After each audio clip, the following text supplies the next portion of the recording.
Hola a todos, mi nombre es Shirley Nicole Mejía y en este video les presentaré el libro llamado Pedro Páramo, del escritor mexicano Juan Rulfo. Vamos a conocer ahora algunos datos generales del libro.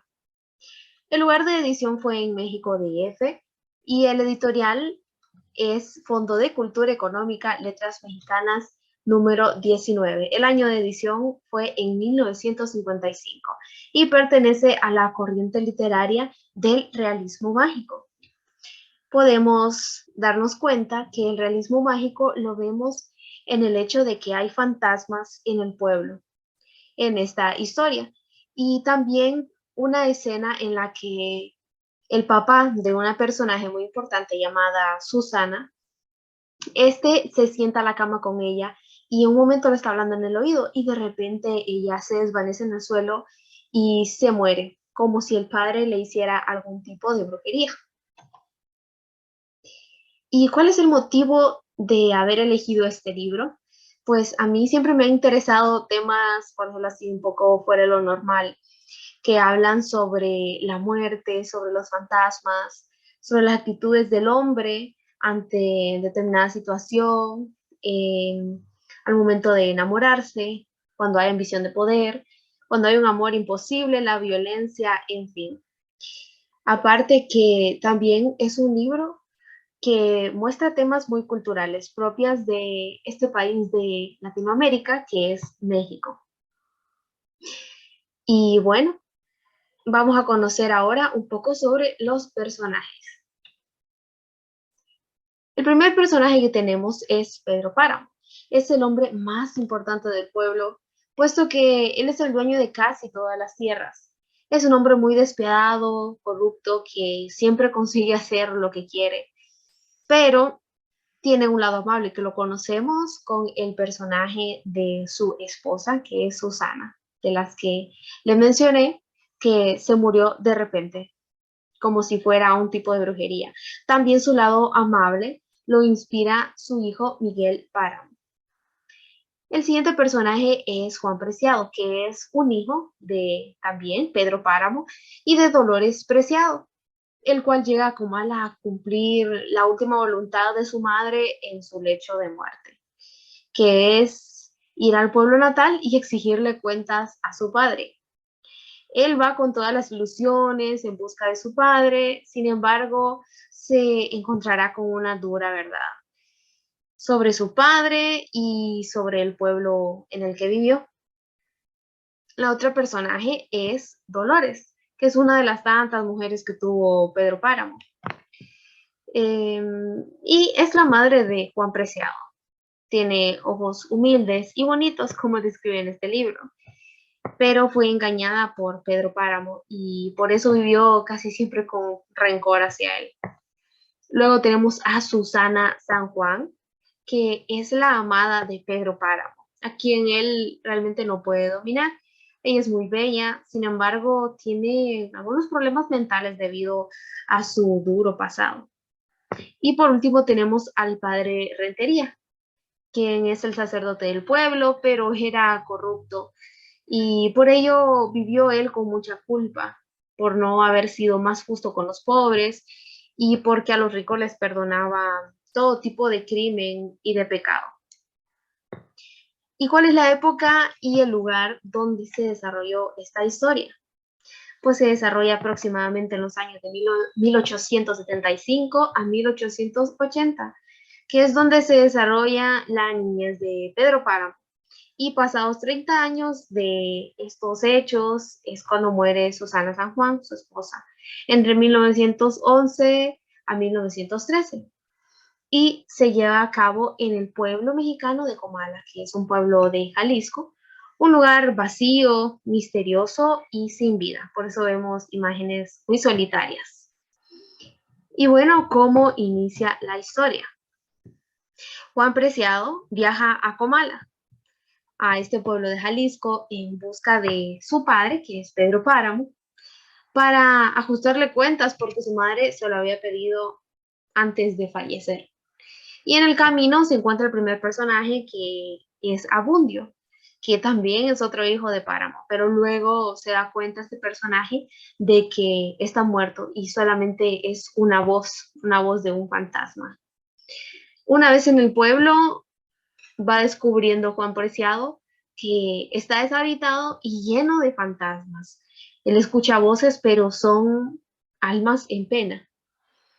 El habla popular y regional de México predomina en este diálogo, pero la voz del narrador en tercera persona es poética e incluye muchas descripciones de la naturaleza, en particular del pueblo, de la luna que se podía apreciar ahí, de la lluvia, de la vegetación que había en Comala. ¿Y cuál es el problema? Pues Juan Preciado encuentra este pueblo desierto, lleno de murmullos, de fantasmas que a él, esta voz se la escuchaba y lo atormentaban, pero le ayudan a reconstruir la vida del cacique.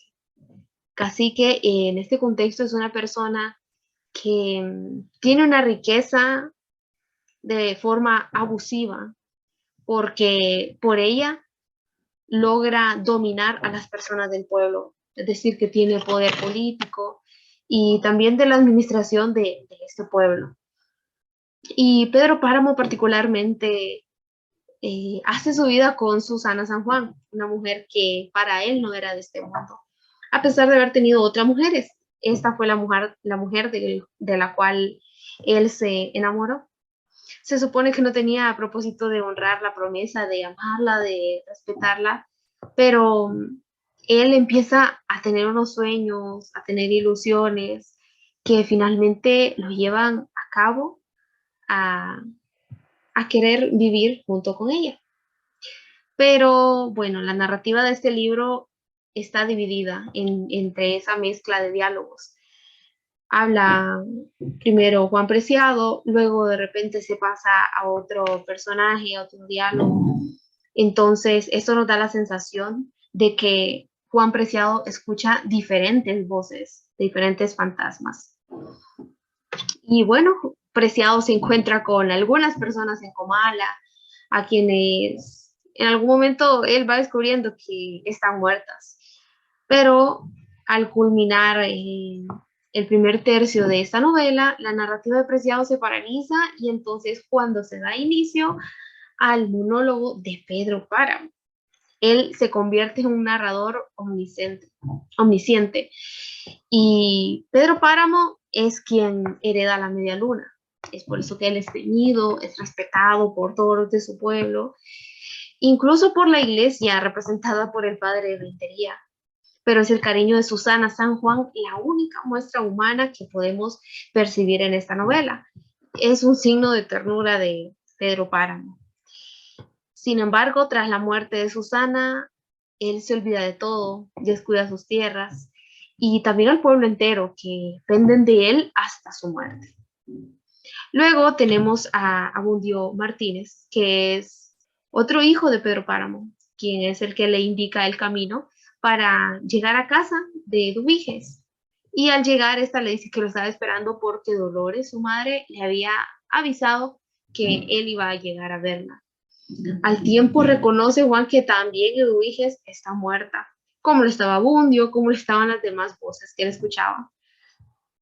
Y el personaje de Miguel Páramo era un personaje muy odiado por el padre Rentería, porque él mató a su hermano y violó a su sobrina. Por la noche interrumpe el sueño de Juan, una mujer llamada Damiana Cisneros, con quien continúa charlando y recorriendo el pueblo hasta que ella desaparece como un murmullo más. Juan llega al espacio que habita Dorotea y es aquí donde se da a entender que Juan Preciado narra la historia a esta mujer ya desde la tumba. ¿Y cómo finaliza la historia? Pues la enfermedad física y mental que tenía Susana hace que ella fallezca y nadie en el pueblo asiste al entierro. Al contrario, se llenó de muchos peregrinos porque escuchaban las campanas que sonaban. Entonces ellos llegaron desde otros lados por este repique de las campanas. pero la media luna estaba sola, estaba en silencio y los días fueron grises, fueron muy solos para Pedro Páramo. Él ya no hablaba. Y este es apuñalado por su hijo Bundio Martínez cuando le pide una limosna para el entierro de Refugio, que era su mujer. Dio un golpe seco contra la tierra y de repente se desmoronó como si fuera un montón de piedras. Tenemos dos frases interesantes que me gustaron muchísimo. La primera es la ilusión. Eso cuesta caro. A mí me costó vivir más de lo debido. ¿Qué nos dice personaje Dorotea? Y podemos hacer la comparación de que muchos de nosotros, por estar empeñados en seguir una ilusión que no es nada más que eso, nos olvidamos de las consecuencias que podemos tener y a veces hasta podemos ser tercos, pero por querer ir en busca de eso que los demás nos dicen que no es bueno, a veces vivimos experiencias un poco desagradables, pero lo importante de esto es que podamos aprender. Y la otra frase que dice, hay pueblos que saben a desdicha, se les conoce con sorber un poco de su aire viejo y entumido, pobre y flaco como todo lo viejo. Porque es claro que los pueblos cuentan historias y en los pueblos están las historias de las personas que ahí han vivido, como es este pueblo de Comala, que estas voces representan toda la historia, todo este tiempo en el que este señor de Pedro Páramo tuvo dominio en estas tierras y dominio sobre la gente, hasta sobre la iglesia. Entonces cada pueblo tiene su historia. Y bueno, evidentemente, esta novela logra sintetizar dos corrientes muy interesantes, que son la corriente nacionalista, referente a lo imaginario, referente al campo y a la revolución, que fue algo que vivió Juan Rulfo y por ello escribió esta novela. Y por el otro, una corriente universalista que se centra en esta experimentación literaria que nos quiere hacer sentir. Y además me ha gustado muchísimo porque Juan Rulfo sabe captar bien aspectos muy importantes sobre lo estético de un pueblo como lo sociocultural. Nos transporta indudablemente hacia este pueblo mexicano. Pareciera que nosotros somos los que escuchamos estas voces. Este pueblo que está regido como un pueblo donde existe el autoritarismo, la violencia, la complicidad del poder y la superstición. Por ello, resulta como una imagen metafórica. Finalmente, tomó bien decir que Juan Rulfo ha sabido combinar todo ese universo de creencias, de imaginación simbólica y de tradiciones que son muy propias de la cultura latinoamericana.